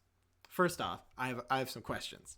Okay. So I don't know if I can answer all of them though. no, these are just things to throw into the air. So Okay. Renaya also has access to the spell Nistol's magic aura. Yes. I've brought it up before. Yeah, we Lydia, talked you've about cast that it too. multiple times. Mm-hmm. Here's the thing. So you choose a creature type. So you can use false aura and you can use mask. Mm-hmm. False aura, you can change the way the target appears to spells and magical effects, such as detect magic, that detect magical auras. You can make a non-magical object appear magical object appear non-magical, or change the object's magical aura so that it appears to belong to a specific school of magic that you choose. Don't care about this one, it's garbage. Mask. You change the way the target appears to spells and magical effects that detect creature types, such as a paladin's divine sense or the trigger of a symbol spell. You choose a creature type, and other spells and magical effects treat the target as if it were a creature of that type or alignment. Mm-hmm. So spells and magical effects. Magical effects encompass player abilities, correct? I would say so. So theoretically, if before combat, Lydia just runs around and Nistol's magic aura everyone to make them appear fiendish or undead. Uh-huh. As an As Oathbreaker a- paladin. Yep. First off, my question is, if Lydia runs up to the enemy and turns their Nistol magic auras them into an undead, can you channel divinity to control them for 24 hours? Because you See, can we're take getting into, control like- of someone for 24 hours if they fail a wisdom saving Who throw knows? with your channel Gosh, divinity. Aaron, you're too Who good at the knows? game. Stop. Now my Aaron, next see, question. the thing is, Aaron, I've had a lot of these thoughts, but I can't talk about it. I couldn't talk about it for so long because Catherine being Oathbreaker was a secret. Now here's the next one. Obviously, this one does apply to Lydia. Yes. At 7th level, you, as well as any fiends and undead within 10 feet of you, gain a bonus to melee weapon damage rolls equal to the paladin's charisma modifier. Uh-huh. So, at all points in times, while Renaya is within 10 feet of Cather, you can just start just bopping people and dealing an extra, 5 damage. Does Nistol's magic aura let anyone do that? Yeah. So currently, Cather has the Oathbreaker feature aura of hate, which is what Aaron is talking about. So Cather himself gains an additional +3 to damage from his charisma, and then Renaya, while within 10 feet of Cather, would also gain that +3 damage. Could that include, say, Edward or Aventhy? If you Nistol's magic aura to mask them. If they temporarily became fiends. Because it says you choose a creature type and other spells and magical effects treat the creature as if it were it does even give an example of a paladin's divine sense. Y'all So- are nerds. So I'm just saying, you slap Abinthy with that, he does a lot of melee damage. We'll You just strategize. yeet him at the We'll enemy, figure it out. and you're like, here you go, you now look like an undead to magical effects. And Cather's aura is like, oh, look, an undead. Ha ha! And then I get to hit things harder? Yes, please. Who knows? We'll find out. This is off topic. I have 2 possible T's. Two to spell. possible deer. Two But I'm possible trying to think because I think I was about to say something else about Like the the episode. word attack. Something else about the episode. Was it related to Cather or Renaya's conversation? No. Was it related to Renaya's conversation with Glossia? With Yes. Oh. Maybe? I don't know. That was one of the things I didn't want to touch on though. I'm really happy I got the last I got to ask that last question to Glossia before. Oh, yes. I really wanted to talk about that too. I was interested to know Renaya's take on that. Oh, yes. Talking about the Okay, because so that you're in reference to your question about the blood war, right, and stuff like that. Like when she, yeah, what's your- yeah. Yeah. That's the thing you guys are talking about. Yeah, Renaya asked Glossia at the very end of the episode while Abinthy and Cather. Yeah, Yeah, well, the we two were of at us the were having our bar. bro Yeah, talk, because then and Edward and Edward Pockets. was Yeah. dancing with they were Pockets, dancing. which Yep. was So adorable. by the way. Renaya, like, very quietly to Glossia asks Glossia what Glossia wants if the Blood Wars end. Um, and that is a bit of a setup. I'm trying to like, Renaya is the I'm trying to BBEG. place my pieces as player, like prepared, because well, we've got the one theory going on of what this halak actually is now after Mhm. this like episode. And it seems to be the most solid thing. Like DJ outside of game has been like, Like this seems to feels be like indicating this feels like this is is what it's gonna be. Yeah. And that's that in defeating Baphomet, we're actually like that is going that to is the let prophecy of the Halak is us Yeah. defeating Yeah, Baphomet. that defeating gives the, Baphomet is going to give the devils the upper hand and and and then they the push lens. forward and do the things. Yeah. And I'm trying to figure out how Renaya feels about this. And Renaya's trying to figure out how she feels about this. And that was kind of a setup so that in the future, there is a bit more moral dilemma on if Renaya is going to go through with it or not. Mm. Yeah. I mean, You and your moral it's an interesting dilemmas. dilemma, and it definitely. I can only really speak for myself and Cather. Like, Cather is totally down to help Renaya, like, defeat Baphomet and like in some capacity in order to free her, right? Now, whether that means like actually kill Baphomet or just like defeat in combat and make him submit or whatever, like whatever works. Whatever gains Renaya her freedom, that's Cather's goal. However, with the kind of two and two coming together because of my two tiny brain cells of realizing, oh crap, this is actually probably like the thing that triggers the end of the Blood War. Oof. How does Cather feel about that? Well, he would still want to help Renaya. But man, he really doesn't want the devils to like invade the material plane because of this. Like that would be real bad. But now here's my question. Okay. What is the relationship? We know that the Fae have talked to the demons about an alliance, right? Okay, Mhm. great. That's established. So do the devils not like the Fae? Because then there's a question of, can we convince the devils to help us take care of the Fae if we take care of the demons? Hear me out. What if we kill Baphomet and then the devils are like, oh, the time is ripe to invade. And then we go to the Fae. We're like, hey, Fae. Not Fae like our viewer, but like, hey, the Fae. Yeah, they're going to invade the material plane now because we killed Baphomet. So either you join the Blood War or the whole world ends.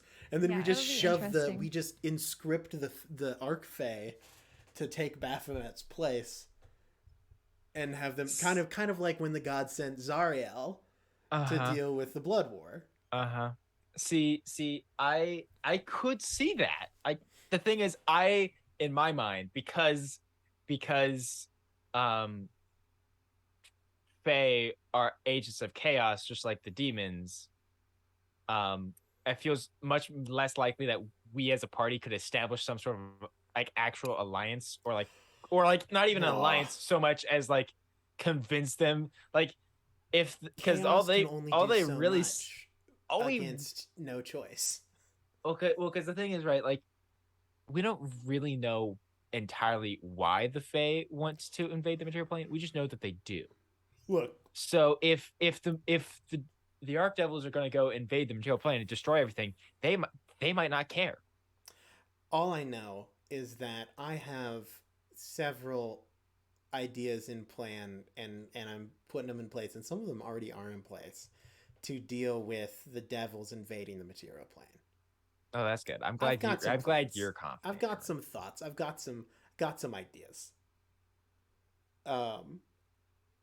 I don't know if any of them will work, but I've got at least one that's a pretty good last resort. We blow up Nico Muras. if we can't have they it, no can't one invade can. Nico Muras if Nico Muras doesn't exist. Exactly. Yep. We actually, well, what we need to do, we assemble the Infinity Gauntlet. In other words, Yes. we find all the pieces to Ruat, and then we snap our fingers and just say that Nico Muras doesn't exist anymore. Yeah, we say that half of the devils and half of the demons cease to exist, and leave it up to lottery. And yeah, and who knows? Maybe we'll get lucky, and all of the demons and devils that exist are like of the lower rank. Yeah, it's just like a bunch of. Well, to be fair, like it's not a bad chance. Like there's a lot more like lemurs than there are like pit fiends. Yeah. So it's like, it's not optimal, but like it could work. Maybe. We wish that the half that is stronger than challenge rating 2 is gone. Done. And the real awkward part is that includes Grotst and Glossia. and Renaya. And Renaya, that's right. So we just say, okay, excluding the ones we like. Excluding the Demon Prince Grotz, the Archdevil Glossia. The Archdevil Glossia, and the Cleric Warlock Demon Prince Renaya. Excluding those 3, all the fiends of challenge rating 2 or higher just disappear. Yeah. We could just erase the entire planes, honestly. Like just get rid of anything that is currently in other than Grotz and Glossia's domains. Everything else gets erased. Just delete. And then we call it good. We win the game. I don't see a problem here. I don't know. This sounds great. Yeah, I'm excited to. But it is an interesting dilemma that our party now has to deal with. Yes. Do you think that Renaya is going to get Abinthy's take on Glossia like after the Blood War? Like do you think you're gonna bring that up? Like, what do you mean? Well, I mean, like, hey, Abinthy, have you ever considered that Glossia's gonna like try to rule the world if this happens? I think Renaya is trying to keep a lot of this hush hush. Boo. Just because, well, she knows she's playing it close to the chest. She knows Abinthy's wanting to be with Glossia forever, and that kind of dynamic. And so I think honestly, she probably won't. And because Abinthy's kind of scary. Abinthy is absolutely ride or die. Abinthy's a force to be reckoned with. I think at least from my perspective, like it's gonna take a little bit more time of the party getting to know Abinthy and like what his morals are. Than schmorals, right?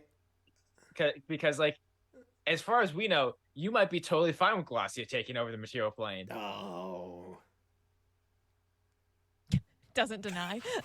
Well, it wouldn't be any fun if I did. I can tell you right now. See, that's the real BBEG. Is just they're just. It's been happening. There's like a 3-way war between Renaya and Grotz, Abinthy and Glossia, and then the party. Yeah. Look, Renaya just wants to like be with Grotz. Like that's all she wants. Why does it have to be so hard? This relationship thing is just a little weird. God, it's like, so complicated. It's everybody else's fault for trying to keep us separated. Therefore, I have to rule the world just so we could be together. Like, did we seriously have to throw this whole like prophecy thing in on it? Like, come on. Well, I will say that now, to be fair, Lydia, without that prophecy, you never would have gotten with Grotz. True. So, true. You should be thanking that halak business. Fair enough. I do have a thing I want to share though. Ooh. Do I need to share screen? I want to share screen. It's a thing I'm working on. It's going to go in the shop on my website. Awesome. Should be good to go. I will also say that Renaya's relationship with Grotz has given Abinthy a lot of hope.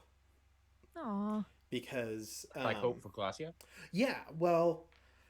So I don't want to get too far into it, but Abinthy is very against anyone that is not mortal interfering with the mortal plane.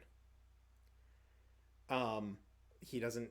when that comes to gods, demons, devils, Archfey, he's like, mind your business. Straight up, stay in your lane, bro. Where to the point where if he ever did achieve immortality, he would no longer exist on the mortal plane. He would refuse to integrate himself with mortality. He is down to bend that rule a little bit, where as long as the immortals are not influencing mortal activity but are assisting, like if they are asked for help, then they are willing to give it, but they do not show favoritism or like try to push it in a way that they want. He's fine with that. So like if a mortal goes to a god and they're like, hey god, give me strength, you like the same things I like, great. But it's not going to be like a bunch of gods puppeteering people. He doesn't like that. So he's not super down with the Asmodeus like ruling the plane or Glacia ruling the plane either way. He believes that they should mind their own business, really.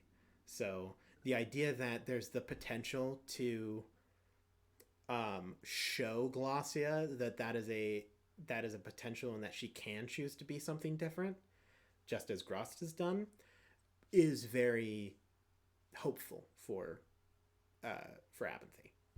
Mm-hmm. That's sweet. That's a cool dynamic. I like it. I like that it's been introduced. But anyway, you want to show us stuff, Lydia?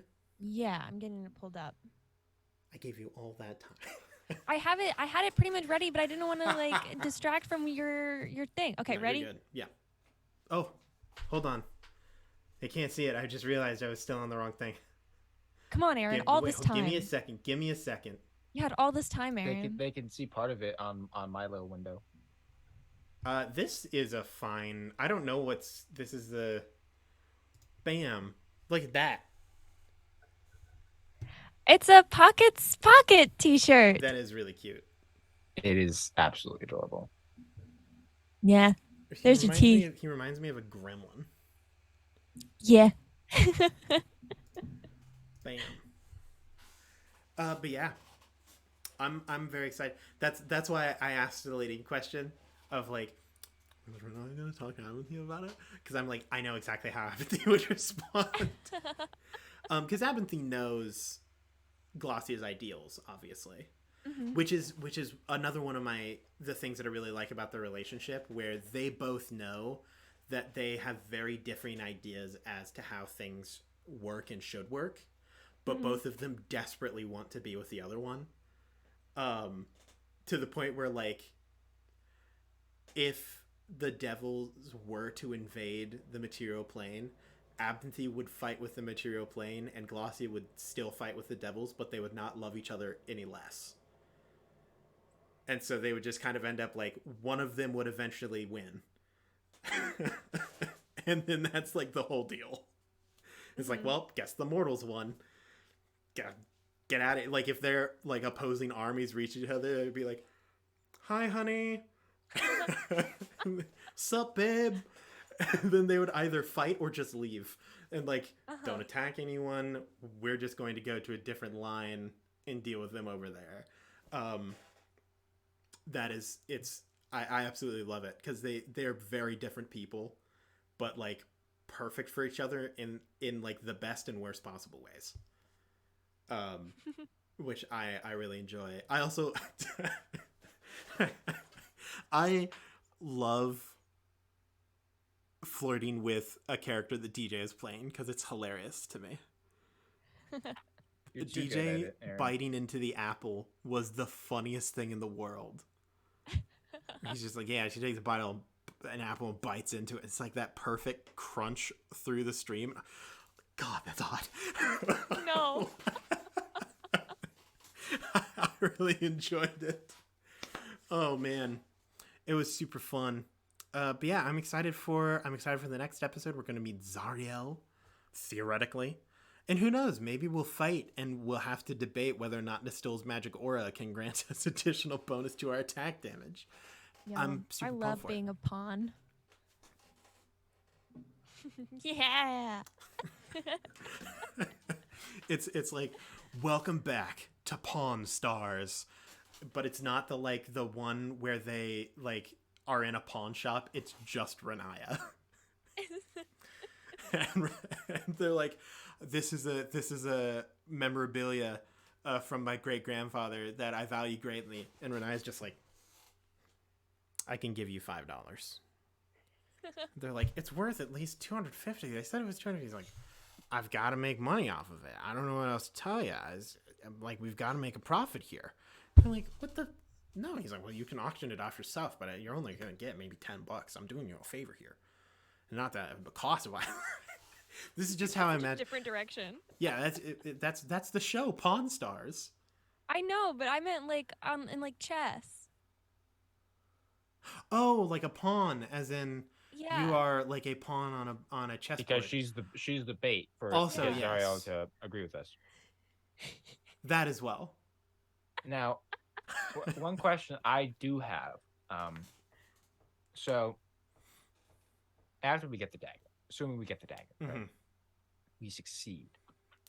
What do we want to do after that? Well, I already brought it get up. The dagger first. So we get the dagger, and then we go to the spot on the map where the barrier wall is. They didn't quite craft it well, where we can double jump up to the barrier break and then squat down so we sink below the level. Well, And then we swim below the level. We get to an area where we can start Z-dropping the item multiple times so it gains momentum, and then we just fire at roughly the speed of Mach 10 directly towards Baphomet's heart. so I actually need to talk to DJ at some point soon, because I have some Gross. secrets I need to kind of get a feel for. Secrets. Disgusting. And then honestly, depending on that and what I'm able to talk with DJ about, I think that may have an influence on what exactly happens once we have the dagger. So I'm kind of just at the point where I'm like, first step, get dagger. Second step, then figure out second step. I'm already on That's kinda step where my brain's 50. I'm planning I know. on like, and You always then are. when I hit level Personally 74. Speaking, if it matters, personally speaking, my vote would then be to like just go to the Feywild. Yeah, I'm down. I think that we just start killing. I think that Yeah, we just we just- carve a path of destruction. Just we gotta farm that XP. What I'm know? saying is, if we get this dagger, and we just start mowing down, like what we're going to do is we're going to establish dominance.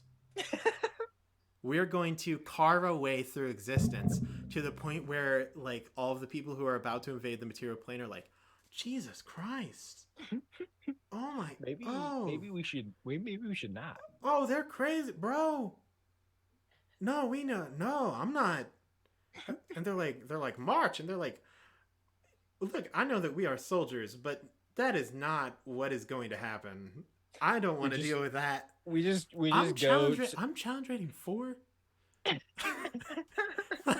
We just, Have you seen these guys? I do love the idea of like us just going to the Feywild and just straight up like there's just the 4 of us like taking on an entire army of like fake beings, and we're just like mowing down everybody. And like there's a couple of like captains and like generals like up on a hill, kind of like they could see just Apathy like casting like a lightning bolt and fireball. And they're Cather's like- just slicing through soldiers. Renai is like straight up just like stabbing people and sucking out their souls and like using it to rejuvenate herself. It's the Avengers scene where Yeah, they're like, 100%. don't back down. We will never surrender. So we're going to surrender. Exactly, 100%. It's just like ooh, that was ooh. Ah. You know, hey, Dave. What we how many soldiers we got? It's like, sir, we had 10,000 at the beginning of the day. We are down to 5. It's like They're like 5,000. It's like no, 5. 5. You, me, and the 3 guards outside of this room. He's like, Dave, that's Actually, legally genocide. And actually, they're like, scratch that. We're down to 2. It's just us. It's just me and you, sir. They're right outside. they're like, doesn't that break some law? And they're like, the Geneva Conventions never happened here. Also, we are fiends. I don't think that we're one to talk about breaking the laws of combat. Yes, but I'm down to go to war against the Fae. Yeah, and then we hit speaking. level 20 in under 6 minutes. Yep. we grind out that XP. Yeah, I'm just saying, see, what we need to do is we need to pull a Gandalf. Uh-huh. Where we That's right. kill Baphomet way earlier than our level should allow, mainly by using fall damage.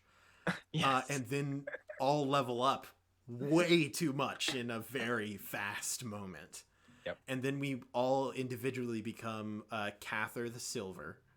Uh-huh. Renaya okay, the Black. but purple, legit whatever talking you though, would for I think once we get the dagger, there'll be DJ will present a more clear option for what we need to do. But legitimately speaking, really, like the thing that we just need is just to be a higher level. That's just what we need, you know. Also, another thing that I just realized is, Lydia, you missed a big opportunity where if you had been like a rogue, you could be dual wielding the dagger of first death and the dagger that we stole from the angel, like fallen angel, that can only be wielded by, I don't know, maybe demon lords. You could be dual wielding really OP daggers right now. You're like, hello, yes, and they're like, oh my god, who is that? Is that Renaya the Demon Lord? And they're like, yeah. And you walk up and you're like, boys, and you just have the dagger that committed the first murder and allows you to bypass the rules of immortality, and the gosh dang like dagger of death that forms a pact that allows you to just, I don't know, kill whoever you want and doesn't let anyone who isn't immortal wield it. Missed opportunity that there was no way you could have known about it. But it literally lined up perfectly for you to be allowed to wield those. Now we don't get to. Well, just saying, Raya can still wield those. Yeah. She just doesn't get like an insane crit. You need to unattune to everything and just wield 3 daggers. like a small female Zorro. You just carry one in your mouth, and you have one in each hand, and you're like, Getsugatenshou! Wait, no, that's a Bleach. Oh, wrong anime. Blew that one. Oh my god. Oh shoot, what's a Zorro line? Asura! I assume you're talking about the character from One Piece. From One right? Piece, yes. Not the carve the Z. Yeah, not the duelist. Zoro. Yeah. No, the cool one. Yeah, that's right. I'm a weeb. What are you gonna do about it? You live in the same house as me. Get wrecked, Lydia. But yeah, we've got a lot of cool daggers. We do. Missed opportunity. Oh, also, I'm just saying, if Renaya isn't going to use them, I say that we craft them for the other member, that we just melt them down. We could just throw them all into one big pot. Renaya, you can keep the dagger of first death and the one that you've got. We take that Death Pact dagger. It's like a pretty big dagger, if I remember correctly. Melt that, just cook it up in a pot, roll it up like some dough. Give it to, like, I don't know, probably Edward, because he uses a sword, and Cather has like 75 weapons. He does have quite a few. You got so many magical items, and Edward sucks. So we'll give Edward that. Form it into like a shield, like the Medusa shield that Athena uses. Oh, there you go. Yeah, the petrification shield. But anyway, we're 2 hours and 6 minutes, which is normally the time that it's actually over the time that we would take. It's actually past time that we typically go for. Has everyone covered the things that they want? do you have any other big statements? I'm getting really far away from the mic, so it's probably a bit quiet. But any big things that you want to cover? I just hope that we have combat next episode in some capacity. Dude, if it will satisfy you, I will lose in a duel. Not because I won't try, just because it's that combat that we talked about. I mean, see, the problem, it can't be a combat with apathy. That's the problem. Yeah, because it would be like I hit you, I crit, deal 104 damage, and I'm gone. Because basically, here's what I want. I want a combat that is important enough to give reason for Cather to use his sword. I hope that it's broken, but like the holy energy that emanates from it turns it into like a sword whip, where it just throws the shattered pieces around, and it's just like and then, like a whole line of blades comes out. That's what I want. That's what you want. Okay, I'll talk to DJ about it. Yeah. I mean, hey, here's idea for the future. We don't have to fully reforge it. We can just kind of reforge it, where now it turns into a sword whip, and we just keep the pieces broken because we can't melt them down. There you go. And I just enchant them so that way it does stuff, and then it still functions as a sword. There you go. Done. But unless anyone else has anything, unless the viewers have anything that they really want to cover, they're like, yo, you didn't talk about Between the Rows this week. And we could, but I have stuff that I need to do. I was gonna say I have stuff I need to do. Yeah, right. Unfortunately, responsibilities and all that. And Lydia doesn't have anything going on ever. No, never. Never anything. Not at all. I do need to eat food. I'm really hungry. Oh, that's fair. So in order for Lydia not to starve and then pass out because of an iron deficiency, final plugs, Instagram, Twitter, TikTok, check them out. Discord, be in there. We will release things from the Patreon on December 1st that you can only find on the Patreon or as a subscriber. Speaking of Patreon, you can support us through Patreon, Ko-Fi, Streamlabs donations. They're all really great. We're picking up stuff for the gosh dang Patreon. It'll be awesome. We have a website, www.thepaperdungeon.com.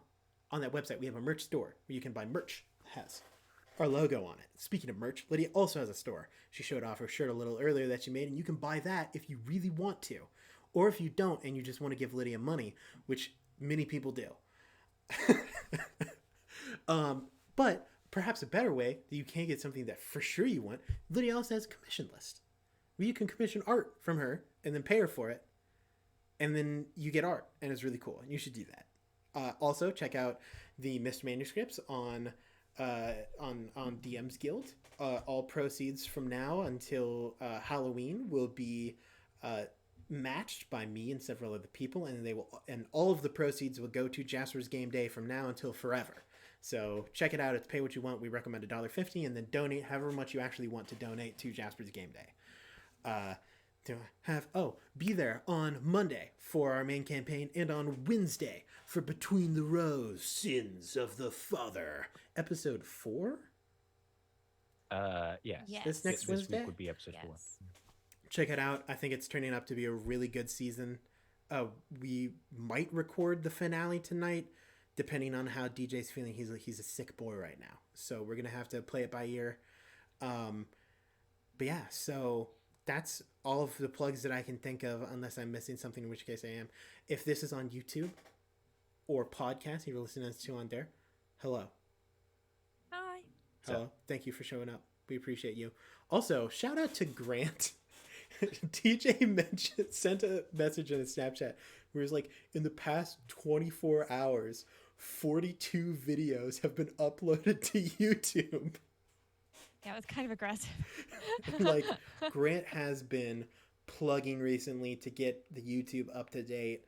I know that he's been super stressed out about it, and like, oh man, really felt like he was failing. So shout out to Grant. You're doing a great job out there, bud. If you ever see this, which you might, because you upload the videos to YouTube. You're doing great out there, kid. Keep it up. For the rest of you, and by that I mean the viewers and also the people with me, thank you, Drew and Lydia, for showing up It today was fun. It was great. to talk about stuff, as always. to ramble great times. on this show that I run, that a couple people in our chat watch. Hey. Hey. That's more than 0. Hi. The only thing that I have left to say today is good luck and godspeed, everyone. We will see you next time, Dungeoneers. It's been a blast. Goodbye, everybody.